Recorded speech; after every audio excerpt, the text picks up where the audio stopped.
Think about how sick you would be of explaining by now, and how you would feel the same need to explain that I do. Feminism is bad for the family. It's bad all my life when my mom was acting like a neurotic, wicked woman trying to get revenge instead of helping build the family. It's because something offended her feminist principles. Imagine the effect that has on a child during the critical stages of development. I was raised hearing a lot of principles about institutional discrimination, but it wasn't all about black people. Feminists only co-sign with black people to get revenge at white people.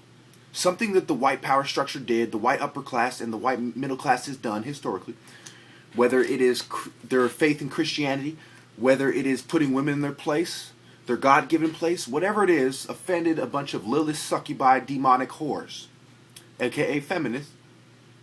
And as a result, they've teamed up with the enemy of the quote-unquote white man. Okay? They're smart enough to know that people know the white man is dead wrong, and whenever they're mad at him, they can go side with the black man. And they use this as a card in their marriage.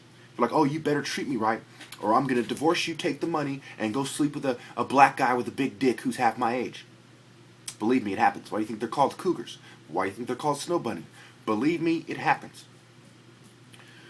And then there's the gays, the feminists who get mad at their husband and turn toward women. Okay? You gotta realize the feminism was started by men. Okay? It was started by gay men in Masonic lodges. The women's rights movement in America was started by women, but championed by men who were in secret societies, and I don't think it's a coincidence that it became feminism. You don't see a women's rights movement. You have to understand where Babylon overlaps with the Egyptian mysteries. Pretty much after the first dynasty, they have some influence. And in the foreign period, Babylon has an immense influence in Egypt to the point, well, all throughout Egypt's history, there was Babylonians egging the women on, trying to break down the house of Egypt, Ptah. God's house, Ptah's house. Okay? And they were in, Babylon, Assyrians, Queen Semiramis.